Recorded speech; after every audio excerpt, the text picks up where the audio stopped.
할렐루야. 지난 연휴 하나님의 은혜 가운데 잘 보내시고 또 일상의 자리로 복귀하신 줄로 믿습니다. 아마 설 연휴가 길어서 우리 가족들과 만나고 좀 여유 있는 시간도 보내셨을 줄로 믿는데요.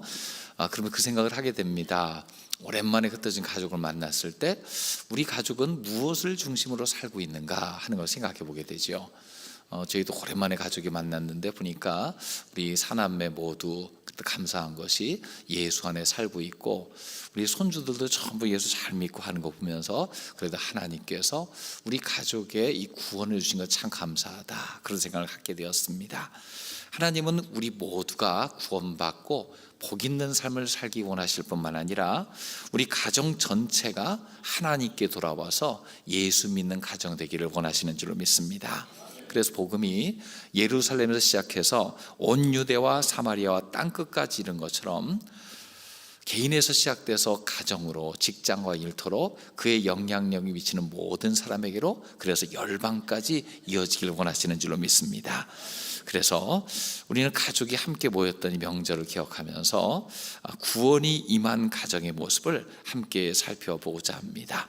오늘 사도행전에 그런 모습이 나와 있는데요, 오늘 먼저 그 구원의 가정을 살펴보기에 앞서서 구원 전에 어둠이 있었어요. 바로 그 삶들이 모두가 죽음과 맞닿은 것 같은 인생을 살고 있는 것을 우리는 목격하게 됩니다.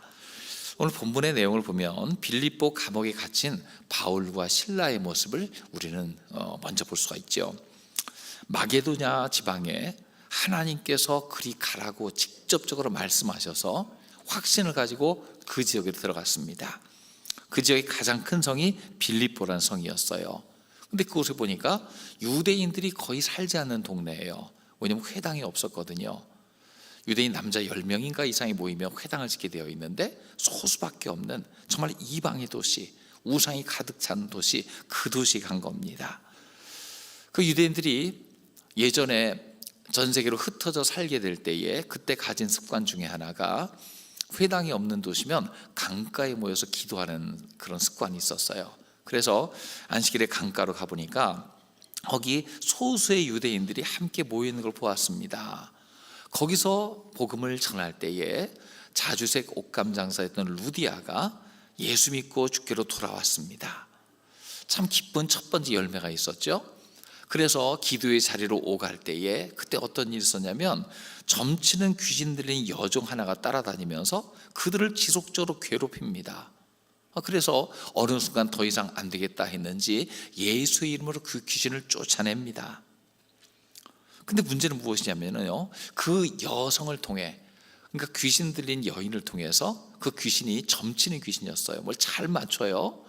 그들을 통해서 이득을 얻던 그 주인들, 그러니까 그 여종의 주인 한 사람이 아니라 지분을 나눠서 가졌던 모양이에요. 주인들이 있었습니다. 그 이득을 이만큼이 없이 나눠 갖자 하던 모의하던 자들, 그 자들이 자기 수익의 소망이 끊어진 걸 보았습니다.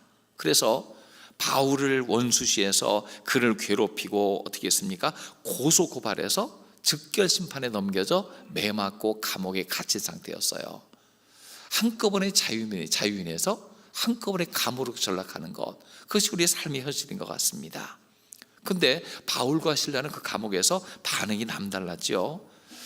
심한 매를 맞고 착고에 묶여 있었음에도 불구하고 바울과 실라는 하나님 앞에 찬송과 기도를 드리고 있습니다. 그가 맞은 매는 적게 맞은 것이 아닐 거예요. 크게 맞았을 겁니다. 16장 24절에 보면은요, 그렇게 이야기하고 있거든요. 그 맞은 후에 깊은 옥에 가두어졌고 발은 착고에 든든히 세워졌다. 유대법 가운데 한 사람을 매질하는 것, 징벌로 매질할 때가 있잖아요. 40대 이상을 때리지 못하게 했습니다. 왜냐하면 그 인격을 무시하는 것이고 그가 죽음에 이르도록 맞을 수 있기 때문에 아예 제한을 했어요. 근데 로마법 가운데는요, 때린 것에 대한 제한이 없었습니다. 그러니까 더 심한 매질과 인격 모독을 당한 채 있었을 거예요. 대개 죄수가 말썽을 피지 못할 정도로 심히 때립니다. 바울과 실라는 그런 몰매를 맞았습니다. 착고에 채워졌습니다. 깊은 감옥, 중죄인을 가두는 지하 감옥에 처해졌습니다. 두 사람의 현실은 어떻습니까? 이방 땅에 던져져서 유대인 유력자도 없고 아무도 변호해줄 사람이 없는 형편 가운데서 죽도록 맞고 깊은 감옥에 갇힌 거예요. 이유는 무엇입니까? 악한 귀신을 쫓아냈기 때문에. 그런데 그 주인들에게는요, 수입을 끊어내는 자들의 방해자였기 때문에 참 억울하기도 하고 고통스럽기도 합니다. 근데 그때 바울과 실라의 반응은 어땠습니까? 25절에 그들의 행동이 나오는데요, 같이 읽어보겠습니다. 한밤중에 바울과 실라가 기도하고 하나님을 찬송하며 죄수들이 듣더라. 기도하고 하나님을 찬미하며 그들은 예수를 위하여 고난받는 것을 기뻐했습니다. 그리고 감사하고 찬양했습니다.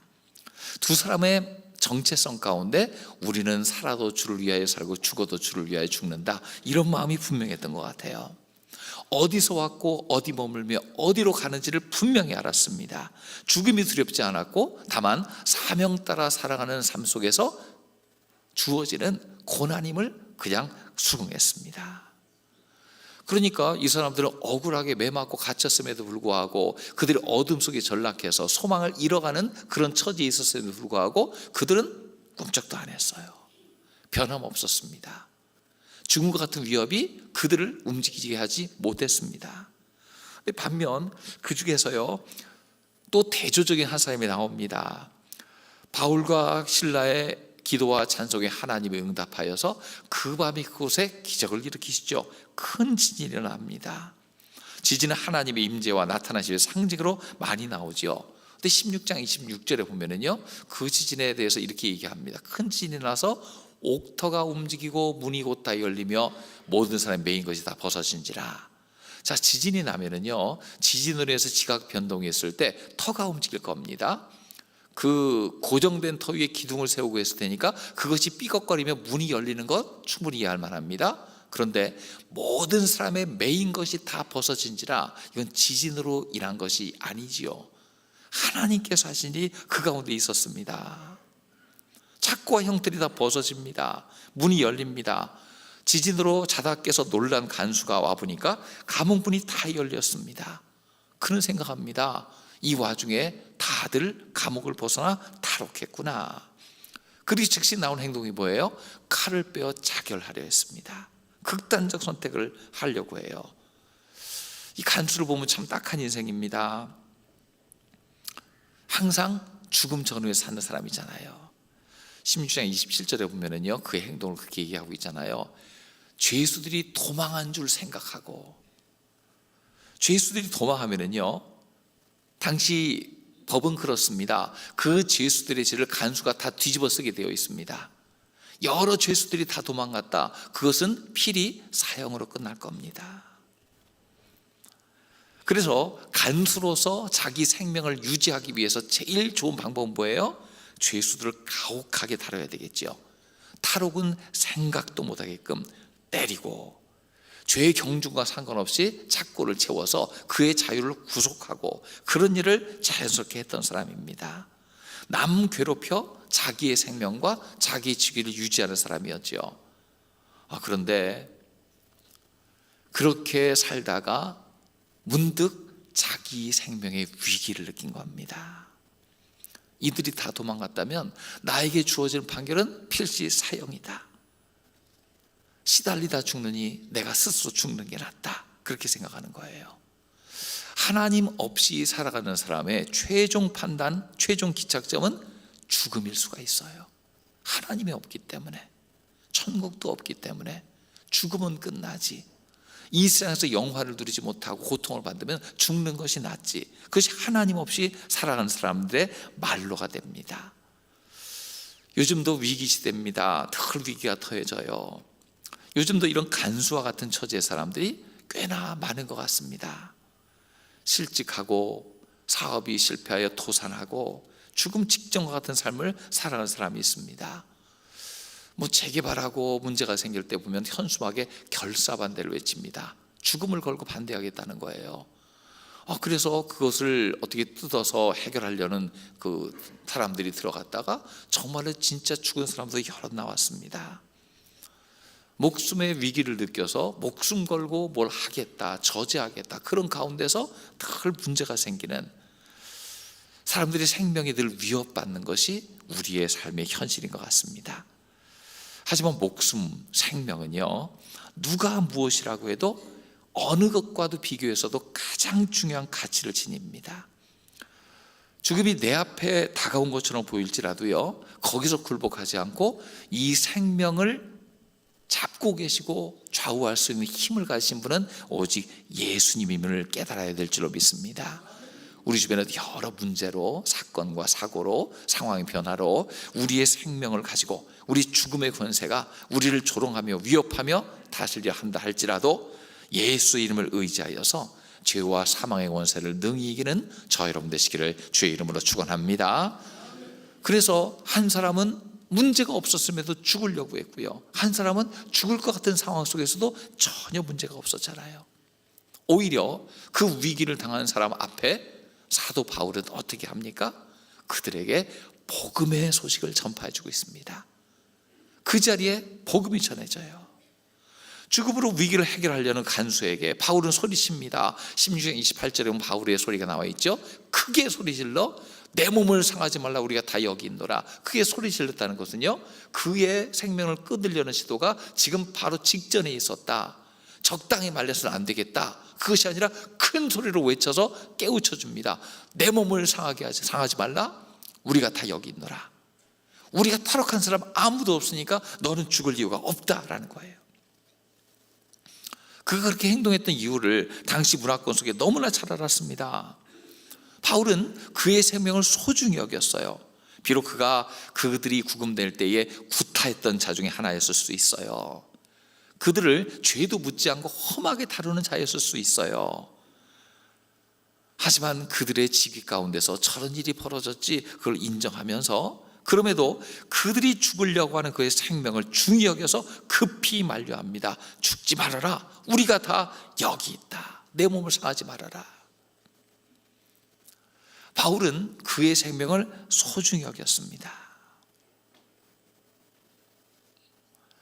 우리가 다 여기 있다 할 때에 그 감옥의 상황이 어땠었던 걸 볼 수 있습니까? 바울만 아니라 다른 죄수들도 여럿 있었을 겁니다.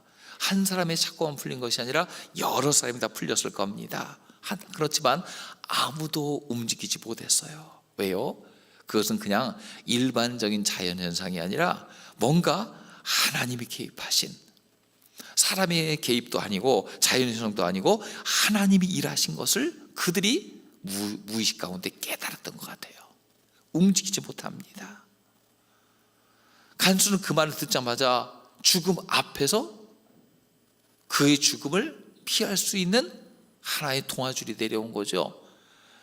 30절에, 29절에 보면요, 간수가 즉시 어떻게 합니까? 등불을 달라요. 뛰어 들어가서 보니까 다 그들이 있어요. 그러면 안심해야 되잖아요. 아이고 죽었다 살았네 그래야 되잖아요. 그런데 무서워 떨며 두려워해요. 바울과 실라 앞에 엎드립니다. 이 엎드린다는 것은요, 그냥 엎드린 것이 아니라 왕이나 신 앞에 엎드리듯이 엎드렸다는 걸 얘기합니다. 그 두 사람이 하나님의 사람임을 자각하고 그 앞에 자기의 행동을 취한 겁니다. 간수가요, 한 질문도 그래요. 두려워 떤 것도 이상하고 엎드린 것도 이상한데 그가 한 질문이 있습니다. 30절에 그의 질문이 나옵니다. 같이 읽어보겠습니다. 그들을 데리고 나가 이르되 선생들이여 내가 어떻게 하여 구원을 받으리까? 그때 간수의 질문이 어떻게 해야 구원받겠습니까? 구원을 이야기하고 있어요. 첫 질문이 구원에 대한 질문이에요. 아니 이 간수는 왜 이런 질문을 했을까? 좀 뜬금없잖아요. 그 동네는 유대인들이 많이 사는 동네도 아니고 이방인들이 주로 사는 도시예요. 죄수를 다루는 좀 험악한 사람입니다. 그런데 그 현상 가운데 죽음의 위기를 모면하고 나서 처음 하는 질문이 구원의 이야기예요. 왜 그렇겠습니까? 아마 25절에 해답이 있을 거예요. 오늘 보면 16장 25절에 보면 같이 읽어봅니다. 하나님 밤중에 바울과 실라가 기도하고 하나님을 찬송하며 죄수들이 듣더라. 여기 보니까요, 한밤중에 바울과 실라가 매맞고 억울하게 갇혔을 때에 원망하거나 소리지르거나 하지 않고 그들은 기도하고 하나님을 찬송했어요. 죄수들이 다 들었어요. 죄수들을 감시하고 그 가운데 일어나는 일이 무엇인가를 체크하는 간수들도 들었을 거예요. 어떤 기도와 어떤 감사를 했을까요? 아마 하나님 앞에 복음 전하다가 고난받음을 감사했을 겁니다. 그들이 실망하거나 낙담하지 않게 해달라고, 담대함을 달라고 기도했을 겁니다.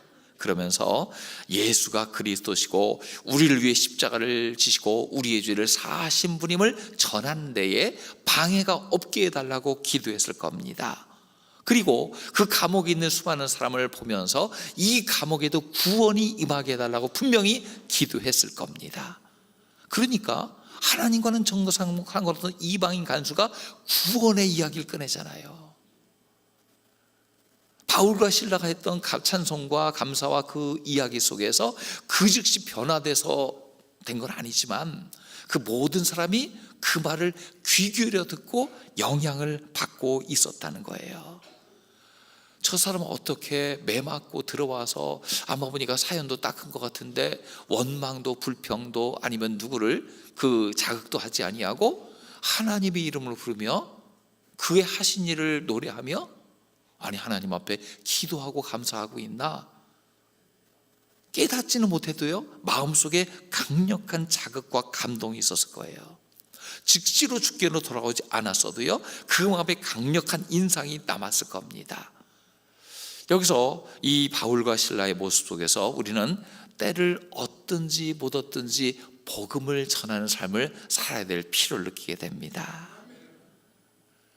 들을 준비가 안 되어 있고 그 말에 대해서 거부하고 그럴지라도 우리는 무엇을 전해야 됩니까? 예수 그리스도만이 구원의 유일한 기름을 전해야 될 줄로 믿습니다. 그 예수만이 우리를 죽음에서 건지실 분임을 알려야 될 줄로 믿습니다. 거기서 만났잖아요. 이전까지 아무 생각 없이 그냥 잘 살다가 갑자기 내가 죽겠구나 하면서 미리 죽자, 그 사람을 거기서 봤잖아요. 그 사람을 구원할 수 있는 것은 무엇입니까? 복음밖에 없잖아요.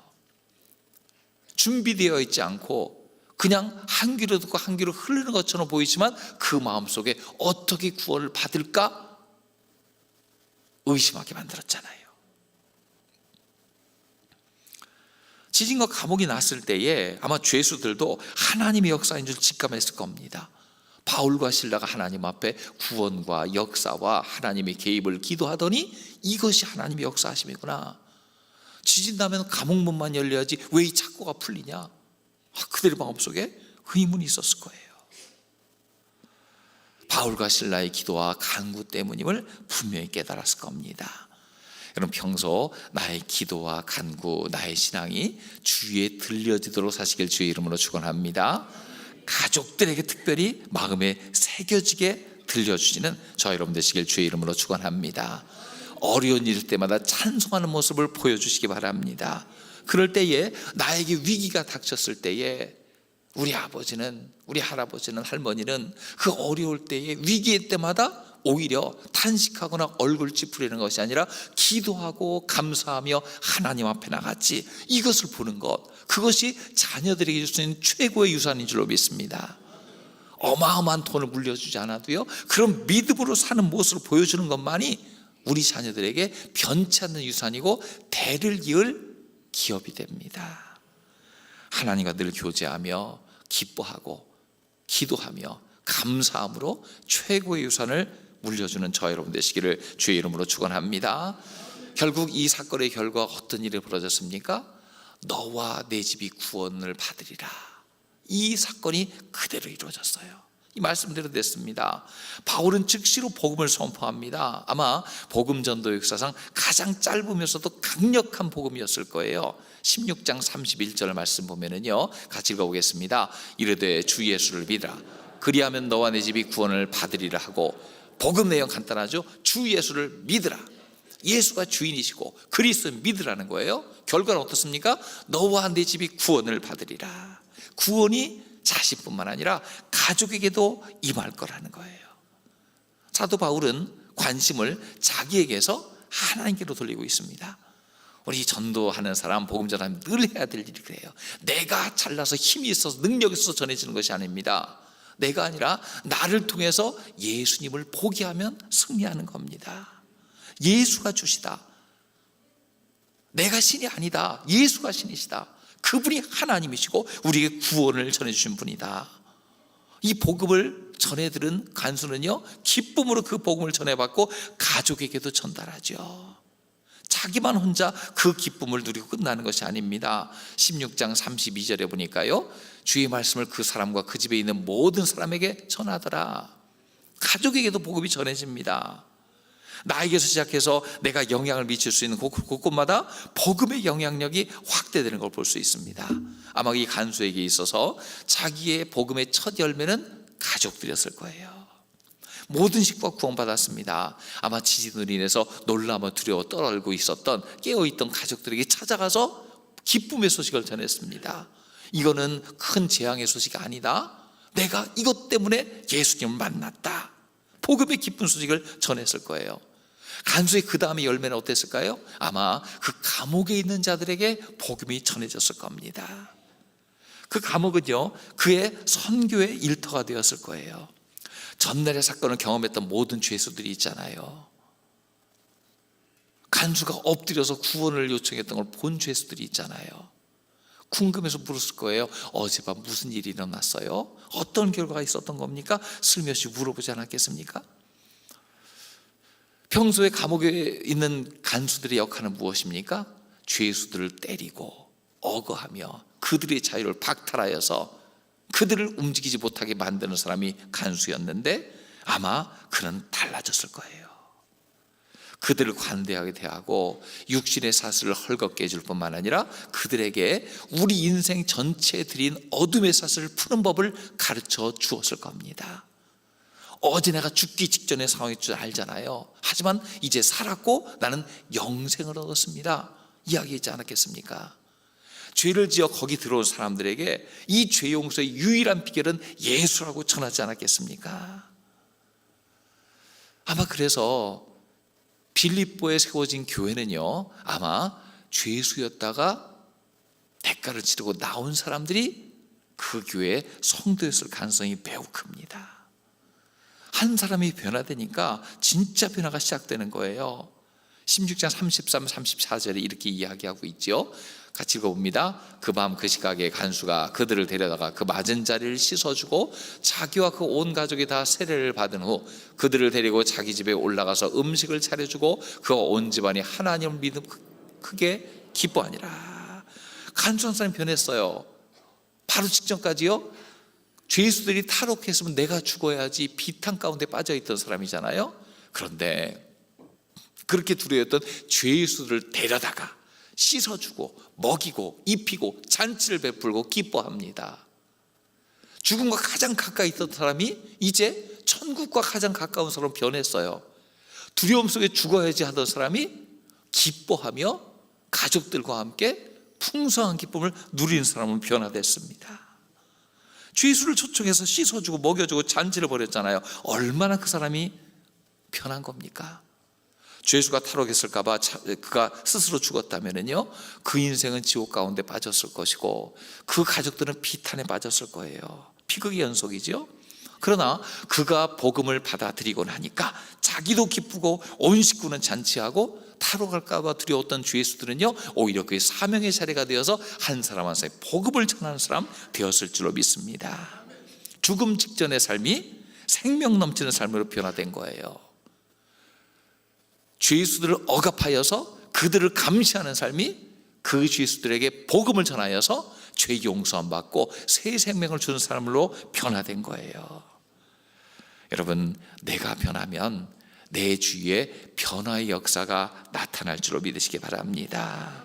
미래와 운명이 바뀔 줄로 믿으시기 바랍니다.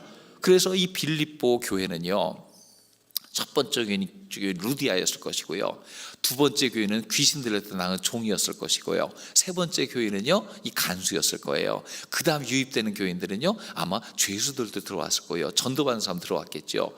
바울은 거기 잠깐이었다 떠났습니다. 하지만 이 정말 성도 구성 인원이 참 특이한데 이 사람들이 얼마나 주 안에서 신실하게 믿었던지 나중에 빌립보에 보내는 편지가 있잖아요. 빌립보서에 보면 기쁨이란 말이 자주 나와요. 그래서 기쁨의 서신으로 알려져 있습니다. 너희 교회를 생각할 때마다 기쁘다. 왜 그렇습니까? 그런 이상한 처지에서 주께로 돌아온 사람이 많았는데 그들이 하나님을 의지하여 예수를 주로 섬기며 늘 기쁨으로 교제하는 풍성한 은혜의 교회가 되었기 때문입니다. 여러분, 나 자신이 변하면 가족도 변하고 내가 속한 교회도 변하고 가문적으로 변하고 일터도 좋아지는 역사가 나타날 줄로 믿습니다. 예수님을 나의 주로, 나의 구주로 모시고 예수께서 내 죄를 용서하셔서 죽음과 가까운 삶을 생명의 삶으로 옮겨주신 것, 이것을 간증하는 것이 우리 삶에서 나눌 수 있는 최고의 메시지인 줄로 믿습니다. 항상 이 복음이 내 안에 있으므로 내가 체험한 살아있는 복음이 나뉘어져서 우리 주위에 있는 죽음에 가까운 사람들을 생명으로 이끄는 저 여러분 모두가 되시기를 주의 이름으로 축원합니다.